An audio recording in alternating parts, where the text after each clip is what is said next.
Right back on the Rich Van Tassel channel, giving you an NBA player focused playoff edition, of course.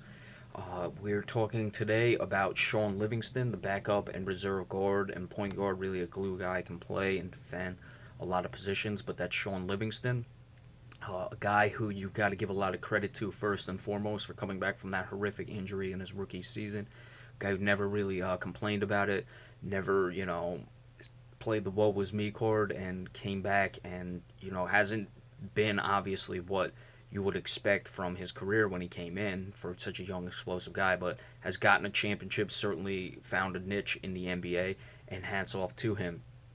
He's been playing very well in these playoffs, especially in the absence of Steph Curry. Was big last night in the game against the Houston Rockets, was making a lot of buckets down the stretch, and it's because this guy has a lot of mismatches. He can draw, certain defensive assignments, and he's already averaging 13.7 points in this postseason. Now, granted, a lot of that has to do with the absence of Steph Curry.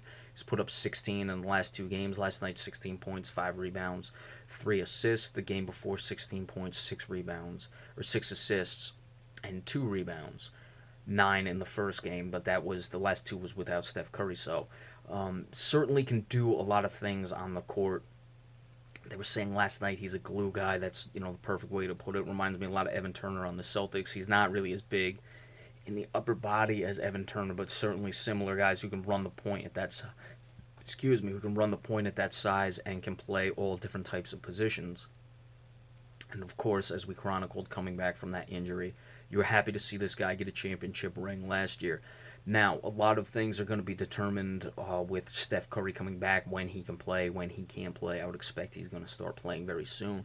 But certainly allowing Shaun Livingston this time. And he's a pro. He's been in the league for many years. So even despite the injury, he knows what his role is and he can adapt and figure it out. But the more playing time he gets, certainly the better and more beneficial it's going to be for the Golden State Warriors as they move forward. It's certainly a guy who can really help that bench out. They're deep all the way around. Certainly, you're not really lacking at any position with the Golden State Warriors, but having this guy and letting him gain his confidence will really help this team. And maybe we'll see if they want to go to a three-guard lineup in the future. May be very beneficial if they play a team like Oklahoma City Thunder.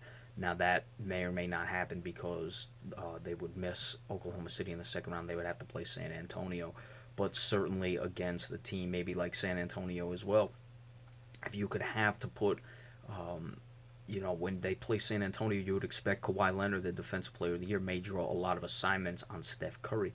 If you have Shaun Livingston in the game, he can take advantage of whoever would normally guard Steph Curry. If that would be a Tony Parker, you would be able to put Livingston down in the block, let him operate down there, and certainly take advantage of that matchup.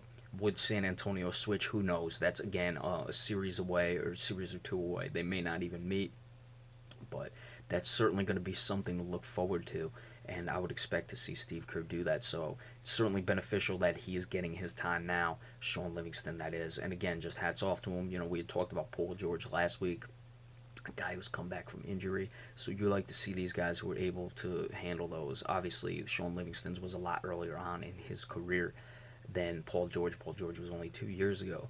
But give these guys credit. They worked their tail off to get back, and you got to respect that anytime you see something like that. So we're going to take another quick break, come back, talk about Scott Brooks as the new head coach of the Washington Wizards. Thank you all so much.